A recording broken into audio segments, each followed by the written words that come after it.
Je m'appelle Roman et dans le cadre de l'option complémentaire de géographie au gymnase d'Yverdon-les-Bains, enseigné par Monsieur Anchaud, j'ai construit un ukulélé en déchets recyclés. Principalement, c'est parce que la musique, ça me touche déjà beaucoup et je pense que la musique, ça peut toucher un peu tout le monde et que c'est un peu un langage universel. Alors dans ce sens-là, je pensais que le public que je toucherais serait plus grand. Et j'ai également vu d'autres des inspirations, surtout dans les pays du Sud où on a peu de choses.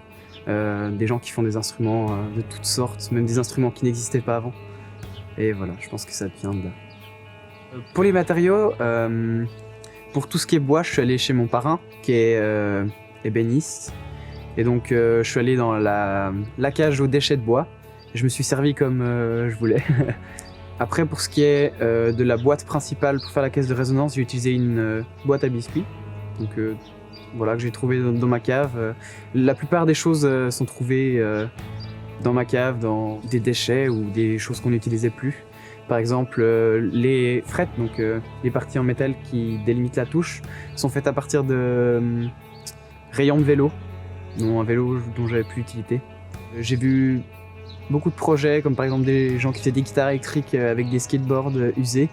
Je trouve qu'il y a quelque chose à faire et que au final, plus que quelque chose de pratique, c'est quelque chose de économiquement viable, puisque ça coûte rien en fait comme déchet. Donc peut-être que les gens au bout d'un moment se diront, vu que ça coûte très cher de faire une guitare, moi je vais essayer de la faire avec une vieille armoire, j'en sais rien.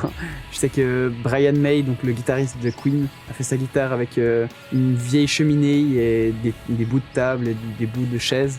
Par exemple, pour lui, c'était pas forcément pour montrer le développement durable, le projet tel quel, mais juste parce qu'il n'avait pas d'argent pour s'acheter une guitare faite en fabrication. Pour ce qui est du développement durable, je dirais que je suis un peu obligé de montrer ce côté développement durable puisque je suis la jeunesse, on va dire ça comme ça.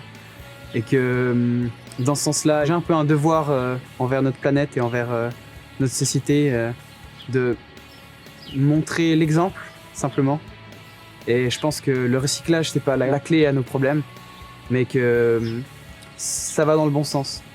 Et je pense qu'avant de pouvoir résoudre nos problèmes, on doit pousser les gens à penser différemment et en respectant un peu plus les choses. Voilà, l'environnement.